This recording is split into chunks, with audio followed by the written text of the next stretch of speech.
bueno, estoy un poco frustrado con cómo lo he hecho.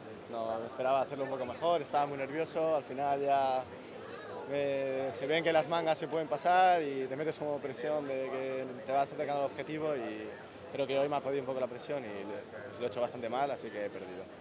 Sí, las condiciones están bastante difíciles, la verdad, se mueve mucho de un lado para otro. Al principio no me ha cuadrado muy bien los 5 primeros minutos y los demás ya tenían olas y yo no he podido coger. Y luego ya he empezado a construir un poco y con la última nota he cogido una ola quedando un minuto que necesitaba un 4,4 y ya he tenido que estar muy cerca del score, pero no me lo han dado.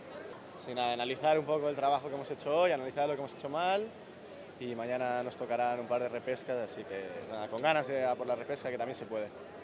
Claro, es un apoyo, han venido toda mi familia, muchos amigos de mis padres y al final es un apoyo súper importante aquí, vamos, es una gozada estar con ellos y claro, lo escucho y me motiva un montón. Orain, lasai dut nago, baina nire txanda ez dut oso ondo egin. Triste pizka bat nago, orain errepeskan egin behar dut surfa, baina bueno, uste dut bihar gogor joango garela. Así que hori, pozik Puerto Ricon egotea.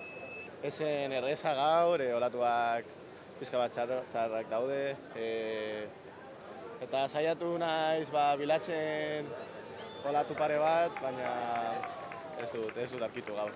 Bai, bihar gogor joango gara eta pasatuko dugu bihar errepeska. Bai, asko sentitzen dut nire familia eta lagunak hemen egotea eta oso pozik jartzen dit hori entzutea olatu amaitzen dudanean.